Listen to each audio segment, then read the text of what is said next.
बच्चों इस वीडियो में हम लोग डिस्कस करेंगे कटिंग ऑफ स्फेरिकल मिरर। तो इस पे कुछ बेसिक थ्योरेटिकल क्वेश्चंस बनते हैं, एक बड़ा ही सिंपल सा न्यूमेरिकल बनता है, उसको भी कवर करेंगे। तो चलो कुछ सिंपल छोटी छोटी बातों से शुरू करते हैं। जैसे मान लो बच्चों एक स्फेरिकल मिरर है, ठीक है। आप जैसा कि जानते हो कि मिरर जो होता है एक स्फीयर का हिस्सा होता है, ये उसकी ऑप्टिकल एक्सिस होती है। यहाँ पे सेंटर होता है, सेंटर ऑफ कर्वेचर। अब जैसे मान लो बच्चों इस ऑब्जेक्ट का यहाँ पे इमेज बन रहा है, इसका क्या मतलब है कि लाइट रेज ऐसे रिफ्लेक्ट होके हमारी यहाँ पे फोकस हो रही होगी। मान लेते हैं मिरर का साइज बहुत छोटा है ना, ऑल द रेज आर पेरिक्सियल, तो सारी एक ही पॉइंट पे फोकस होंगी। यहां से लाइट रे ऐसे रिफ्लेक्ट होके ऐसे फोकस हो रही है, यहां से ऐसे फोकस हो रही है, ठीक है। अब मान लीजिए मैं सिंपल बात कहूं, मैं आपसे कहूं कि मैंने इस मिरर में कुछ पोर्शन कट कर दिया, ऐसे बीच का पोर्शन इतना रिमूव कर दिया, लेकिन इस टुकड़े को वहीं का वहीं रखा, उसकी पोजीशन पे कोई फर्क नहीं आया, ना ही इस बचे हुए पोर्शन के बचे हुए सेगमेंट के पोजीशन पे कोई फर्क आया।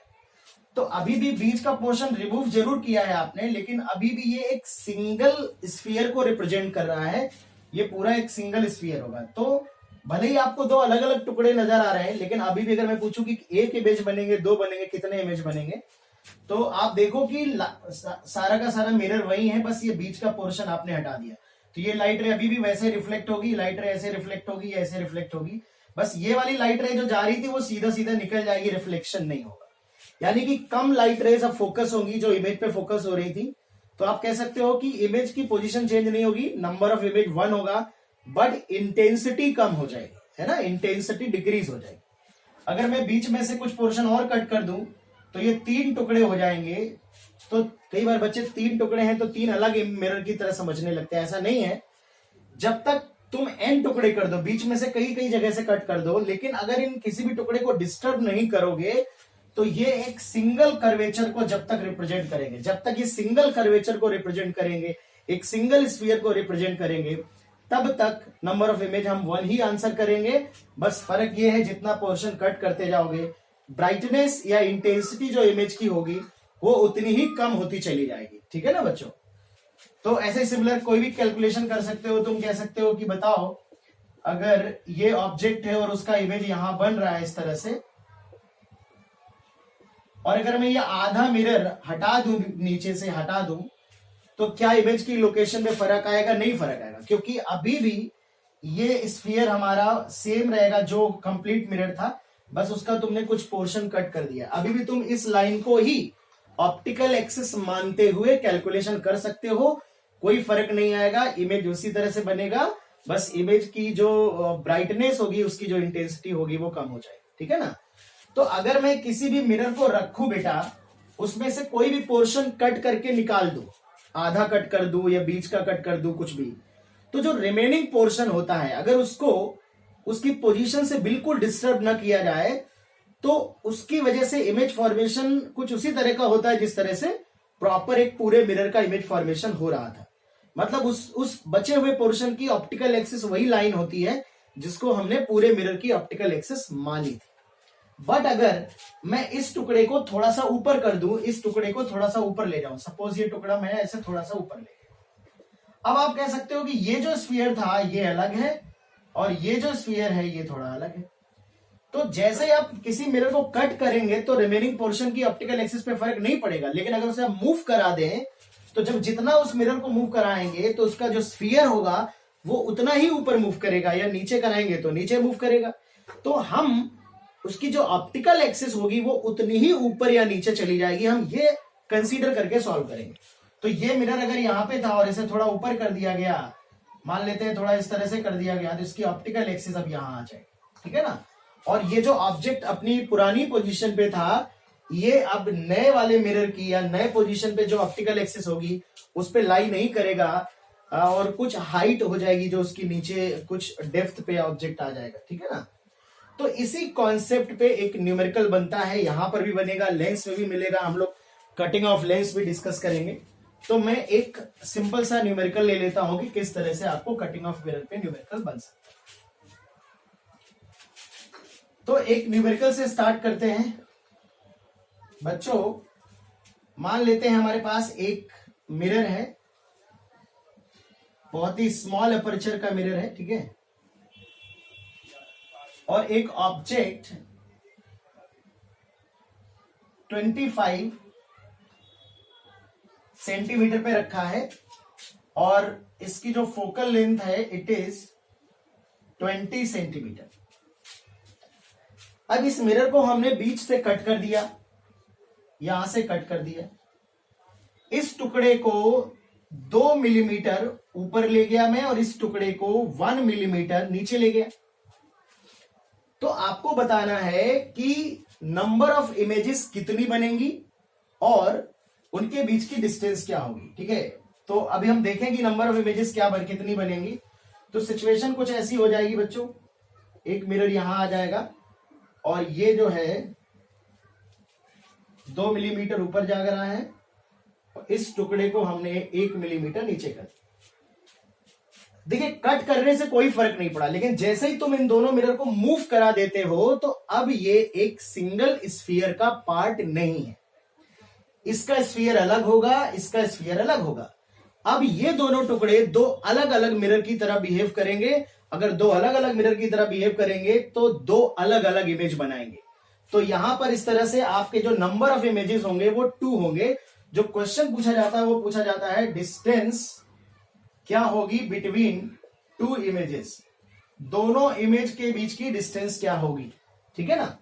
अगर मैं 3 टुकड़ों में कट करूं और 3 टुकड़ों में ऊपर वाले को थोड़ा ऊपर ले जाऊं, नीचे वाले को नीचे ले जाऊं, बीच वाले को वहीं रहने, या तीनों को डिफरेंट मूवमेंट दिया जाए तो तीनों अलग अलग मिरर के जैसे बिहेव करने लगेंगे। उस केस में 3 इमेज बनेंगे। तो बस ध्यान रखना है कि आप कितने डिफरेंट स्फीयर से उनको रिप्रेजेंट कर सकते हो। ठीक है ना। तो यहां पर फिलहाल ये 2 टुकड़े 2 अलग अलग मिरर के जैसा बिहेव करेंगे और नंबर ऑफ इमेजेस भी 2 होंगे। तो चलिए सबसे पहले सॉल्व करते हैं। तो पहले तो चूंकि हमने ट्रांसवर्स मूवमेंट दिया है, ऑब्जेक्ट हमारा वहीं का वहीं है 25 सेंटीमीटर, तो ऑब्जेक्ट डिस्टेंस में फर्क नहीं पड़ेगा, यू की वैल्यू वही रहेगी। इसका फोकल लेंथ भी 20 सेंटीमीटर होगा, इसका फोकल लेंथ भी 20 सेंटीमीटर होगा, उन पे कोई फर्क नहीं आने वाला है। ठीक है ना। तो पहले कॉमन कैलकुलेशन कर लो, दोनों के लिए कॉमन कैलकुलेशन होगा। तो 1/v 1/-25 1/-20, so 1/v it is -1/20 plus 1/25 it is 100, so -5 plus 4, v की वैल्यू -100 आई। अब अगर तुम देखो तो ऑब्जेक्ट यहां है, ये अब ऊपर वाले टुकड़े की बात करते हैं। जैसे तुमने ऊपर वाले टुकड़े को 2 मिलीमीटर मूव कराया, ये वाली जो डिस्टेंस है इट इज 2 मिलीमीटर। ठीक है, तो इसकी जो ऑप्टिकल एक्सिस पहले यहां थी वो भी 2 मिलीमीटर ऊपर चली जाएगी। तो ये वाली लाइन जो होगी वो पहले वाले की प्रिंसिपल एक्सिस होगी और ये वाली जो होगी वो दूसरे वाले टुकड़े की प्रिंसिपल एक्सिस होगी। सबसे पहले जितना तुम जिस टुकड़े को मूव कराओगे उसकी प्रिंसिपल एक्सिस भी उतनी ऊपर चली जाएगी, उतनी नीचे आ जाएगी। ठीक है, तो अब ये रही प्रिंसिपल एक्सिस, ये रहा मिरर। अब इसको भूल जाओ, ये ऑप्टिकल एक्सिस से प्रिंसिपल एक्सिस से 2 मिलीमीटर नीचे है, तो इसे मैं एक इमेजिनरी एरो से रिप्रेजेंट कर देता हूं। तो ये ऑप्टिकल एक्सिस से 2 मिलीमीटर नीचे है, तो एचओ की वैल्यू जो है वो 2 मिलीमीटर हो जाएगी डाउनवर्ड। ठीक है, और मुझे एच आई, इसकी वजह से जो इमेज बनेगा वो डेफिनेटली ऑप्टिकल एक्सिस से कुछ डिस्टेंस पे बनेगा। तो ट्रांसवर्स मैग्निफिकेशन अगर कैलकुलेट करें -v/u, तो -100 डिवाइड बाई -25 इट इज -4। तो मैग्नीफाइड इमेज बनेगा, 4 मतलब मैग्नीफाइड, माइनस मतलब इन्वर्टेड, ऑप्टिकल एक्सिस के अपोजिट साइड बनेगा। तो ये अगर 2 मिलीमीटर नीचे है तो 4 गुना हाइट बनेगा, 4 टाइम्स। तो 2 मिलीमीटर का 4 times 8 millimetre, opposite side inverted. Negative sign क्या बताता है, अपोजिट साइड। तो ये 2 मिलीमीटर है, तो यहां से 100 मान लेते हैं, थोड़ा जगह कम है, तो ये 25 है, मान लेते हैं। लेट अस सपोज 100 यहां कहीं होगा, तो ये बनेगा इस तरह से। ये 2 है तो ये 8 मिलीमीटर होगा, और इस पॉइंट ऑब्जेक्ट की इमेज निकाल रहे हैं तो जो उसकी इमेज होगी वो यहां पे होगी। ठीक है, सिमिलरली इसके लिए भी सेम मैग्निफिकेशन आएगा, और इसकी ऑप्टिकल एक्सिस ये है, तो ये 1 मिलीमीटर हाइट है, ऊपर की तरफ है, ऑप्टिकल एक्सिस से ऊपर की तरफ ऑब्जेक्ट है, तो इन्वर्टेड इमेज 4 गुना इन्वर्टेड बनेगा। तो ये नीचे बनेगा, यहां पे बनेगा, ये 1 का 4 टाइम्स होगा 4 millimetre, and this is I2। तो I1 I2 के बीच की जो डिस्टेंस आएगी I1 I2 के बीच की 8 millimetre plus 2 millimetre plus 1 millimetre plus 4 millimetre, तो it is 8 and 4 12 and two 14 और 15 मिलीमीटर। तो इसका जो आंसर बच्चों है वो 15 मिलीमीटर है, और इस तरह से आप इस कैलकुलेशन को कर सकते हैं। ठीक है, तो कटिंग ऑफ मिरर का क्वेश्चन आप बिल्कुल सिंपल इस तरह से, मैंने एक एग्जांपल लिया है, इसके बहुत सारे एग्जांपल्स आपको डिफरेंट बुक्स में मिल जाएंगे, आप उनको सॉल्व करिए। ठीक है, बस ध्यान रखिएगा सॉल्व करने से पहले कि आपको यह याद रखना है कि अगर मिरर को कट कर दिया है और कोई पोर्शन वहीं रखा हुआ है, कट करने के बाद उसकी पोजीशन में कोई चेंज हमने नहीं किया है, तो वो टुकड़े का ही ऑप्टिकल एक्सिस वहीं रहेगी। बट अगर किसी को मूव करा दिया जाए तो उसकी ऑप्टिकल एक्सिस उतनी ही उसी डायरेक्शन में मूव कर जाएगी। तो इस पे मैं और एग्जांपल नहीं ले रहा हूं। ठीक है, एक छोटा सा कॉन्सेप्ट हम लोग और डिस्कस कर लेते हैं इस वीडियो में। न्यूटन्स फॉर्मूला है,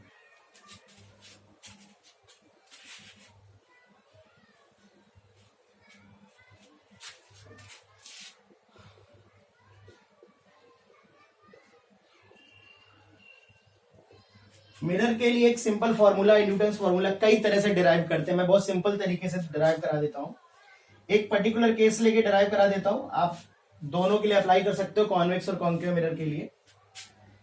तो यहां पे हम लोग न्यूटन भाई साहब क्या थे यार, कि मतलब काफी महान वैज्ञानिकों में से थे। इनका योगदान तो मतलब फिजिक्स से समझ रहा हूं, अगर ये ना होते तो आईआईटी का सिलेबस बहुत कम होता, पूरी मैकेनिक्स और बहुत सारी जगह मतलब रहा है। बहुत ही ज्ञानी व्यक्ति थे। कभी कभी मेरे को डाउट होता है यार इतना ज्ञान कहां से आया। हर जगह ऑप्टिक्स, हीट, मैकेनिक्स तो खैर है ही पूरी।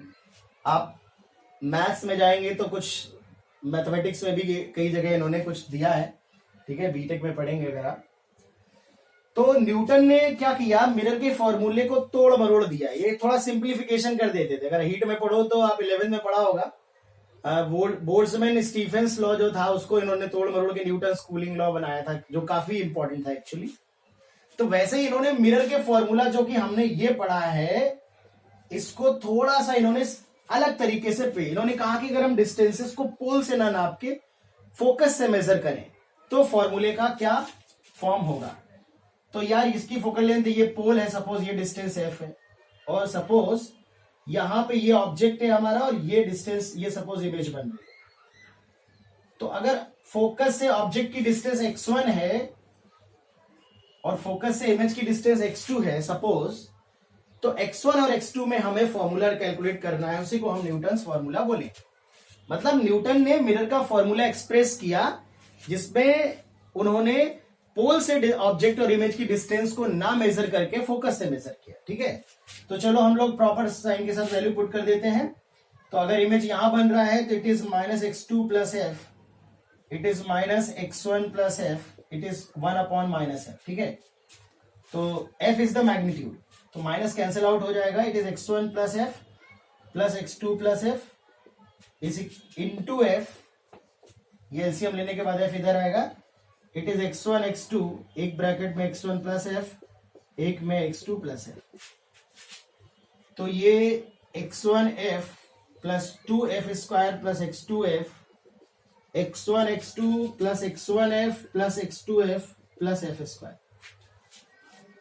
तो x1f से x1f, x2f से x2f कट जाएगा, एक f स्क्वायर से एक f स्क्वायर कैंसिल आउट हो जाएगा। It is x1 x2 equal to f square. ठीक है, तो x1 है ऑब्जेक्ट की डिस्टेंस फोकस से, ठीक है, और x2 है ऑब्जेक्ट की इमेज की डिस्टेंस फोकस से। तो ये सिंपल फॉर्मूला है, न्यूटन्स फॉर्मूला है। और कभी भी अगर आपको फोकस से ऑब्जेक्ट की डिस्टेंस दे के और इमेज की डिस्टेंस फोकस से पूछे तो आप कैलकुलेट कर सकते हो। जैसे मैं अगर आपसे कह दूं कि एक हमारे पास कॉन्वेक्स मिरर है और उसकी रेडियस ऑफ कर्वेचर a है और फोकस से ऑब्जेक्ट की डिस्टेंस b है, फोकस से ऑब्जेक्ट की डिस्टेंस b है, तो बताइए इमेज की डिस्टेंस क्या होगी। तो सबसे पहले फोकल लेंथ हो जाएगी a/2 बिकॉज रेडियस a है, और x1 x2 equal to f square अगर आप लगाएं तो ऑब्जेक्ट की डिस्टेंस b है, इमेज की डिस्टेंस चाहिए, it is a square by 4, तो x2 आएगा a स्क्वायर बाई 4b, है ना। इस तरह से आप सिंप्लीफाइड वे में कर सकते हैं। अगर आप भूल भी गए तो बेसिक फॉर्मूला लगा के भी कर सकते हैं, लेकिन थोड़ा टाइम ज्यादा लग जाएगा अगर फोकस से डिस्टेंसेस आपको दी जाएंगे। तो ये हम लोगों ने न्यूटन्स फॉर्मूला डिस्कस कर लिया, सेम फॉर्मूला आपको लेंस में मिलेगा, ठीक है ना। तो ओके बच्चों, तो काफी कुछ हम लोगों ने स्फेरिकल मिरर में बच्चों पढ़ लिया है। आप सारे वीडियोस स्टार्टिंग से देख लीजिए और कोई भी आप कहीं से भी क्वेश्चन सॉल्व कर सकते हैं, ठीक है ना। अभी इस पे थोड़ा सा स्फेरिकल मिरर पे मैं एक दो चीजें और पढ़ाऊंगा, ठीक है। जो बची हुई है मैक्सिमम पार्ट हमने कंप्लीट कर लिया है, एक दो चीजें जो बची हुई हैं वो हम लोग डिस्कस करेंगे, कुछ अच्छे क्वेश्चन डिस्कस करूंगा, फिर हम लोग रिफ्लेक्शन ऑफ लाइट पढ़ना शुरू करेंगे। तो reflection is almost completed, but मैं रिक्वेस्ट करूंगा कि वीडियोस देखने के बाद, लेक्चर देखने के बाद, पढ़ने के बाद, हालांकि मैं काफी शॉर्ट एग्जांपल ले लेता हूं ताकि आपको चीजें अप्लाई कैसे हो रही है वो पता चल जाए, बट आपकी रिस्पॉन्सिबिलिटी ये है कि आप एटलीस्ट 50 to 60 क्वेश्चन रिफ्लेक्शन में सॉल्व करें। वो आप एससी वर्मा से सॉल्व कर सकते हैं, एससी वर्मा के अलावा कोई भी बुक ले सकते हैं, बीएम शर्मा में भी कुछ अच्छे क्वेश्चन प्रैक्टिस के लिए मिल जाएंगे, डीसी पांडे में भी सॉल्व कर सकते हैं, ठीक है ना। कोई या क्योंकि मिरर बेस इंडिविजुअल जेई में क्वेश्चन कम आए, तो जेई के पेपर से अगर आप सॉल्व करेंगे तो मिरर के क्वेश्चन उतने नहीं मिलेंगे, बट जैसे जैसे फर्दर और ऑप्टिक्स पढ़ते जाएंगे तो उसके क्वेश्चन आपको मिलते जाएंगे, ठीक है बच्चों। तो प्रैक्टिस बहुत जरूरी है, प्रैक्टिस नहीं करोगे तो चीजें आप लॉस कर दोगे। ओके बच्चों, तो मिलते हैं नेक्स्ट वीडियो में। Thank you.